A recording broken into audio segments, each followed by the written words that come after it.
ನಮಸ್ಕಾರ, ಆರ್ಗ್ಯಾನಿಕ್ ಕಿಚನ್ಗೆ ಸ್ವಾಗತ. ಇವತ್ತು ನಾನು ಮಾಡ್ತಾ ಇರುವಂಥ ರೆಸಿಪಿ ಟೊಮ್ಯಾಟೊ ಸಾಂಬಾರು ಮಾಡ್ಕೊಳ್ತಾ ಇದ್ದೀನಿ. ಇವಾಗ ಹೇಗೂ ಟೊಮ್ಯಾಟೊ ರೇಟ್ ತುಂಬಾ ಕಡಿಮೆ ಇದೆ. ಈಗಿರೋ ಟೈಮ್ನಲ್ಲಿ ಟೊಮ್ಯಾಟೊನಲ್ಲಿ ಮಾಡೋಕ್ಕಾಗೋವಂಥ ಎಲ್ಲ ಐಟಮ್ಸು ಮಾಡಿಕೊಂಡ್ರೆ ಚೆನ್ನಾಗಿರುತ್ತೆ.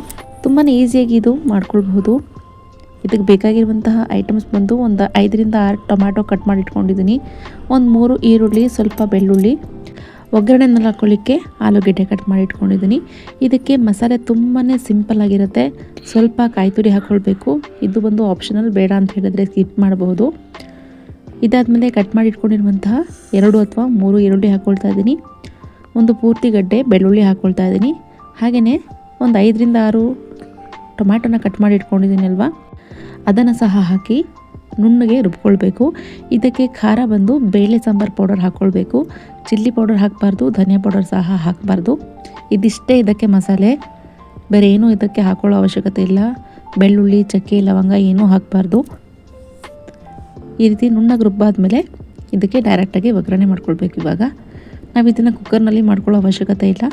ಒಂದು 2ರಿಂದ 3 ಸ್ಪೂನ್ ಆಗುವಷ್ಟು ಎಣ್ಣೆ ಹಾಕ್ಕೊಂಡು ಒಗ್ಗರಣೆಗೆ ಒಂದೇ ಒಂದು ಉದ್ದ ಕಟ್ ಮಾಡ್ಕೊಂಡಿರುವಂತಹ ಈರುಳ್ಳಿ ಹಾಕ್ಕೊಳ್ತಾ ಇದ್ದೀನಿ. ಈ ಟೊಮೆಟೊ ಸಾಂಬಾರಿನಲ್ಲಿ ಬರೀ ಸಾಂಬಾರಿದ್ದರೆ ಚೆನ್ನಾಗಿರಲ್ಲ ಅಂಥೇಳಿ ಒಗ್ಗರಣೆಯಲ್ಲಿ ಒಂದೇ ಒಂದು ಆಲೂಗೆಡ್ಡೆನ ಮೀಡಿಯಮ್ ಸೈಜಾಗಿ ಕಟ್ ಮಾಡಿ ಹಾಕ್ಕೊಳ್ತಾ ಇದ್ದೀನಿ.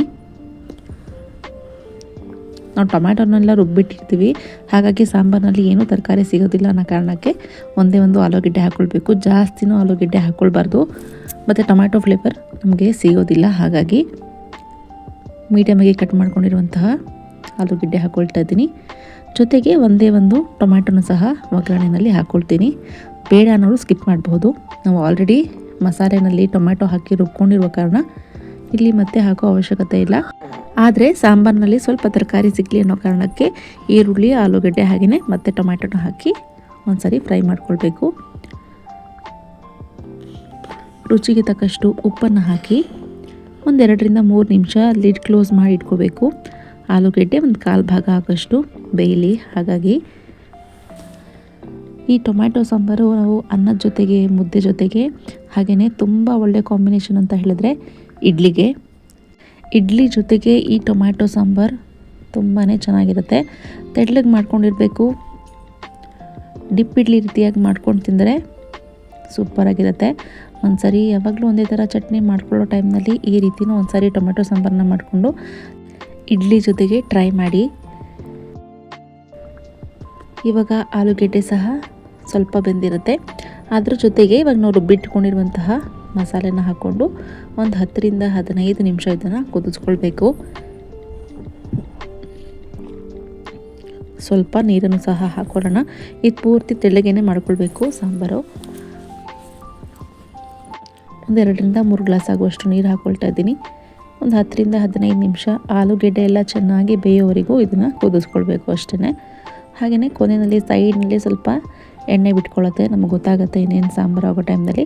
ಒಂದ್ಸರಿ ಟೇಸ್ಟ್ ಮಾಡಿ ಆಗಿದೆಯೋ ಇಲ್ವೋ ಅಂಥೇಳಿ ನೋಡಿ, ಉಪ್ಪು ಖಾರ ಸರಿ ಇದೆಯಾ ಅಂಥೇಳಿ ನೋಡಿ ಫ್ಲೇಮ್ನ ಆಫ್ ಮಾಡಿಕೊಂಡ್ರೆ ಟೊಮ್ಯಾಟೊ ಸಾಂಬಾರು ರೆಡಿ ಆಗುತ್ತೆ.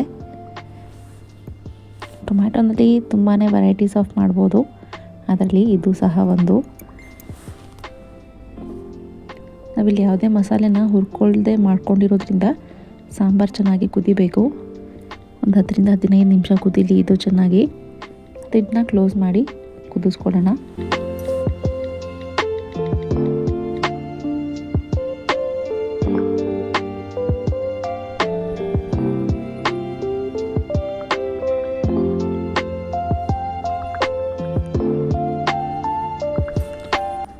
ಇನ್ನೊಂದು ಸ್ವಲ್ಪ ಆಗಬೇಕಾಗಿತ್ತು ಇದು. ಹಾಗೆ ಆಲೂಗೆಡ್ಡೆ ಸಹ ಇನ್ನೂ ಬೆಂದಿರಲಿಲ್ಲ. ಇನ್ನೊಂದು 5 ನಿಮಿಷ ಕುದಿಲಿಕ್ಕೆ ಬಿಟ್ಟು ನಾನಿವತ್ತು ಬಿಸಿ ಬಿಸಿ ಅನ್ನದ ಜೊತೆಗೆ ಸರ್ವ್ ಮಾಡ್ಕೊಂಡಿದ್ದೆ.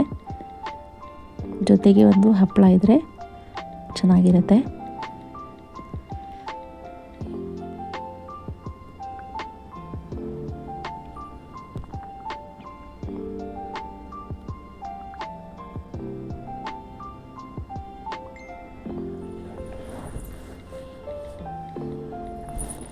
ಇವಾಗ ಸಾಂಬಾರು ರೆಡಿಯಾಗಿದೆ. ಫ್ಲೇಮ್ನ ಆಫ್ ಮಾಡಿ ಬಿಸಿ ಬಿಸಿ ಅನ್ನದ ಜೊತೆಗೆ ಟೊಮ್ಯಾಟೊ ಸಾಂಬಾರು ಸರ್ವ್ ಮಾಡಿಕೊಂಡು ಒಂದು ಹಪ್ಪಳ ಇಟ್ಕೊಂಡು ತಿಂದರೆ ಹೊಟ್ಟೆ ತುಂಬ ತಿನ್ಬಹುದು. ಯಾರೆಲ್ಲ ಟೊಮ್ಯಾಟೊ ಲವರ್ಸ್ ಇದ್ದೀರೋ ಅವರು ಒಂದು ಸಾರಿ ಈ ರೆಸಿಪಿನ ಟ್ರೈ ಮಾಡಿ ಹೇಗಾಯಿತು ಅಂತೇಳಿ ಕಾಮೆಂಟ್ ಮಾಡಿ. ನನ್ನ ಈ ಚಾನಲ್ನ ಯಾರೆಲ್ಲ ಇದುವರೆಗೂ ಸಬ್ಸ್ಕ್ರೈಬ್ ಮಾಡ್ಕೊಂಡಿಲ್ವೋ ಪ್ಲೀಸ್ ಸಬ್ಸ್ಕ್ರೈಬ್ ಮಾಡ್ಕೊಳ್ಳಿ. ಈ ವಿಡಿಯೋಸ್ನ ನಿಮ್ಮ ಫ್ರೆಂಡ್ಸ್ ಆ್ಯಂಡ್ ಫ್ಯಾಮಿಲೀಸ್ಗೂ ಕೂಡ ಶೇರ್ ಮಾಡಿ. ವಿಡಿಯೋಸ್ಗೆ ಲೈಕ್ ಹಾಗೂ ಕಮೆಂಟ್ ಮಾಡೋದನ್ನು ಮರಿಬೇಡಿ. Thank you.